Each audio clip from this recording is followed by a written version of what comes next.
चलिए इस वीडियो में पीआरटी में आने वाले क्वेश्चन को, उसके लेवल को और किस टाइप के क्वेश्चन पूछे जाएंगे, इसका आंसर क्या होगा, दिए हुए ऑप्शन में से कैसे ट्रिक से हम उसे फाइंड आउट करेंगे, ये सब कवर किया गया है। तो चलिए वीडियो को शुरू करें।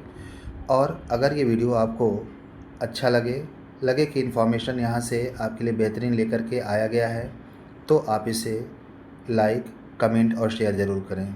चलिए फर्स्ट क्वेश्चन आपका दिया हुआ है, fill in the blanks with the correct form of the verb.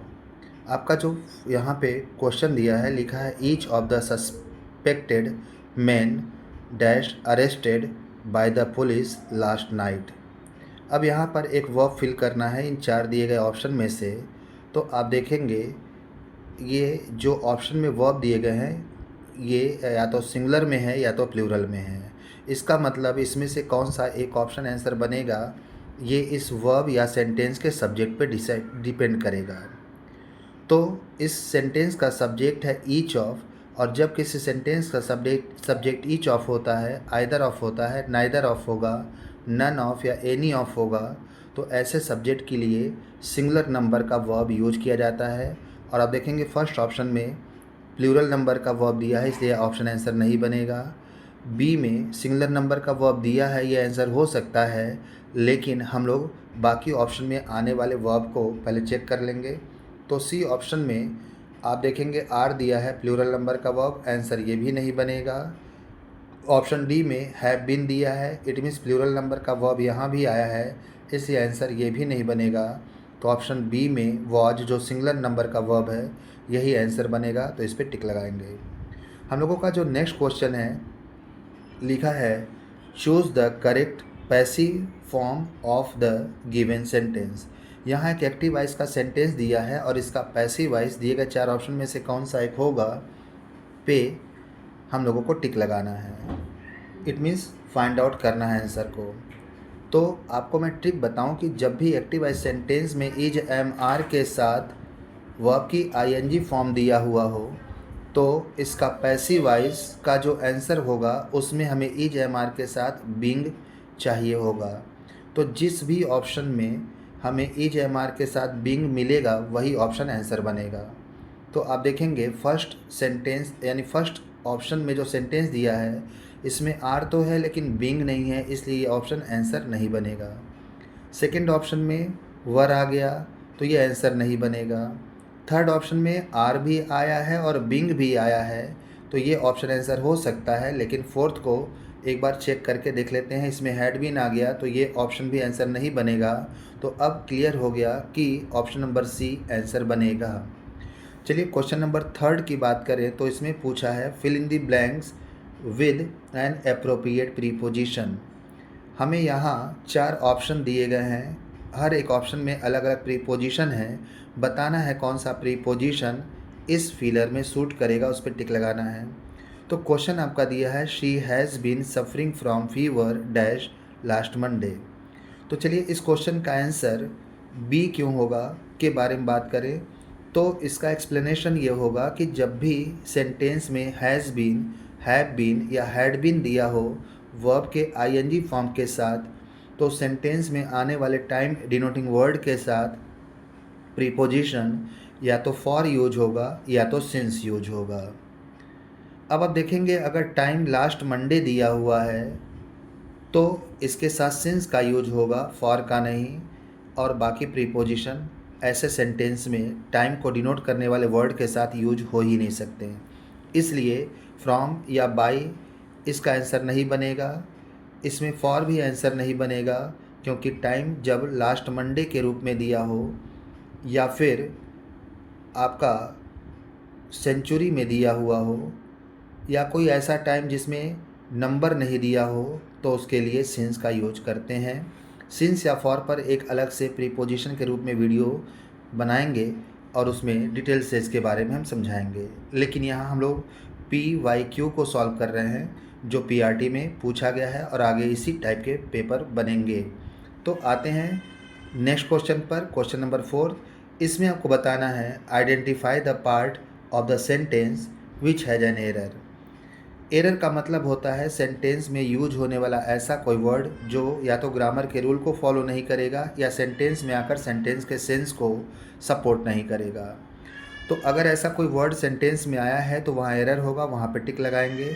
आप देखेंगे इस सेंटेंस के फर्स्ट पार्ट में एरर है और क्यों है उसको समझेंगे। ग्रामर ये कहता है कि जब किसी सेंटेंस का कंजंक्शन इफ़ हो जाए तो उसके साथ आने वाला सब्जेक्ट सिंगुलर हो या प्लूरल, वॉच का यूज वहाँ नहीं करते हैं। हम उस सब्जेक्ट के साथ वर का यूज करेंगे, WERE। लेकिन आप देख सकते हैं यहाँ इफ़ के साथ जो सब्जेक्ट है के साथ वर नहीं यूज हुआ है, वॉच यूज हो गया, इसलिए फर्स्ट पार्ट में वॉच को लेकर एरर है। तो यहाँ आपका ऑप्शन नंबर ए आंसर बनेगा। चलिए बात करते हैं नेक्स्ट क्वेश्चन की। तो आपका जो नेक्स्ट क्वेश्चन यहाँ पे पूछा हुआ है, यदि हम इसकी बात करें तो क्वेश्चन नंबर आप देखेंगे 5 में लिखा हुआ है what is the synonyms of the word. यहाँ पर डिलीजेंट वर्ड आया हुआ है और इसका सिनोनिम्स हम लोगों को बताना है। अब इसका सिनोनिम्स बताने के लिए हमें ये समझने की ज़रूरत होगी कि डिलीजेंट एडजेक्टिव का एक वर्ड है, ये एडजेक्टिव है और इसका हिंदी मीनिंग होता है मेहनती या परिश्रमी।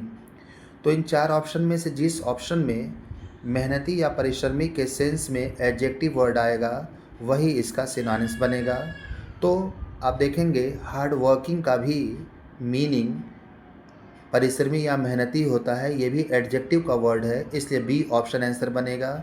जबकि बाकी ऑप्शन में आने वाले वर्ड अलग अलग मीनिंग में यूज होते हैं। जैसे लेज़ी का मीनिंग आलसी या कामचोर से कह लीजिए होता है, वाइज बुद्धिमान या विद्वान, समझदार, प्राउड का मतलब होता है गर्व करने वाला। तो ये सब अलग अलग मीनिंग में यूज होने वाले, इसलिए ये सब सिनोनिम्स नहीं बनेंगे, हार्ड वर्किंग इसका सिनोनिम्स बनेगा। नेक्स्ट क्वेश्चन कह रहा है choose the word opposite in the meaning to artificial. Artificial का मतलब होता है कृत्रिम यानी मानव निर्मित, तो इसका अपोजिट हो जाएगा जिसको एंटोनिम्स कहेंगे नेचुरल। नेचुरल का मतलब जो मानव निर्मित ना हो, जो कृत्रिम ना हो।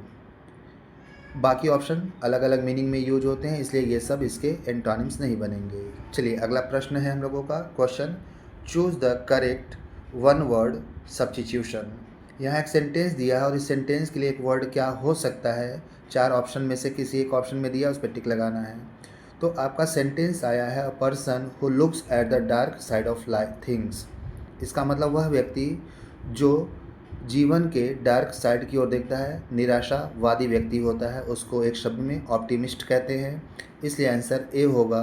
जबकि पेसिमिस्ट का मीन होता है आशावादी, एथेइस्ट मीन्स होता है नास्तिक जो ईश्वर में विश्वास नहीं करता, ऑमनिशिएंट का मीन होता है सर्वज्ञ जो सब कुछ जानता है।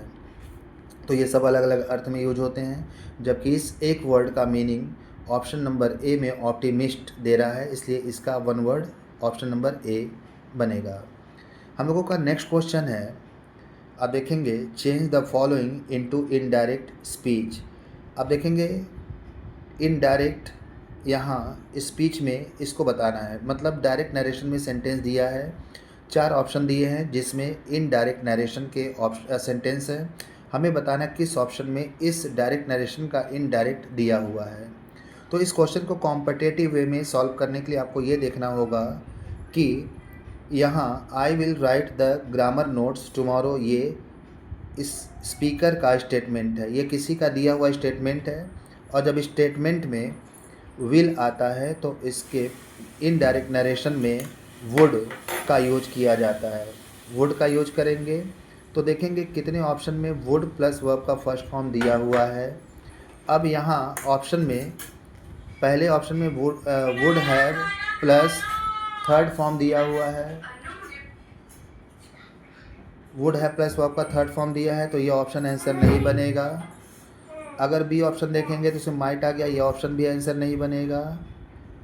आप थर्ड ऑप्शन को देखेंगे तो यहाँ पे वुड प्लस वर्ब का फर्स्ट फॉर्म आया, तो ये ऑप्शन आंसर बन सकता है, लेकिन चौथे को भी चेक करेंगे डी वाले को, इसमें वुड प्लस वर्ब का फर्स्ट फॉर्म आया है, लेकिन यहाँ एक चीज़ ये देखना है कि क्वेश्चन में टुमारो आ गया, तो जब डायरेक्ट नरेशन के स्टेटमेंट में टुमारो आएगा तो इसके इनडायरेक्ट नरेशन में वो द नेक्स्ट डे में चेंज हो जाएगा, टुमारो में नहीं रहेगा।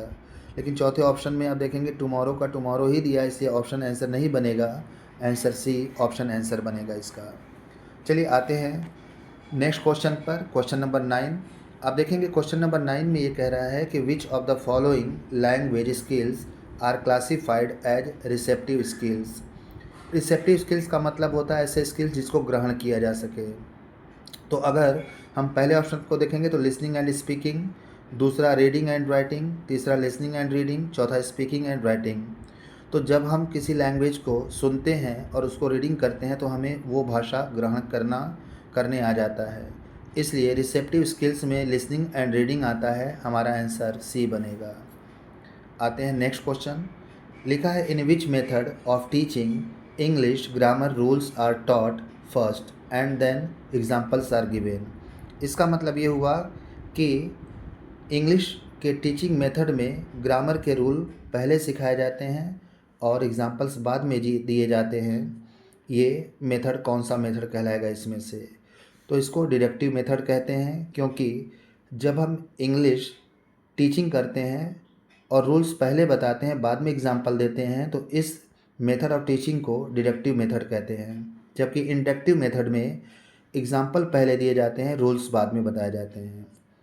डायरेक्ट मेथड में अगर हम इंग्लिश लैंग्वेज को इंग्लिश में ही पढ़ा रहे हैं, उसमें हिंदी या रीजनल लैंग्वेज इंक्लूड नहीं कर रहे हैं, तो इस तरह के टीचिंग मेथड को डायरेक्ट मेथड ऑफ टीचिंग कहा जाता है। जबकि कम्युनिकेटिव मेथड में बच्चों को स्पीकिंग पर जोर दिया जाता है, ग्रामर के रूल को रटाया नहीं जाता। तो इस तरह से आपके एग्ज़ाम में जो क्वेश्चन पूछे जाएंगे पीआरटी में, वो किस लेवल का होगा, क्या क्या पूछा जाएगा, आंसर क्या हो सकता है, दिए गए ऑप्शन से, ये सारी बातों को कवर किया गया है। और उम्मीद है कि आपको ये वीडियो समझ में आया होगा। अगर आपको समझ में आया तो लाइक कमेंट शेयर ज़रूर करें, ताकि मैं आपके लिए और इसी तरह के मोटिवेशनल इन्फॉर्मेटिव वीडियो बना सकूं और आपको बेनिफिट पहुंचा सकूं।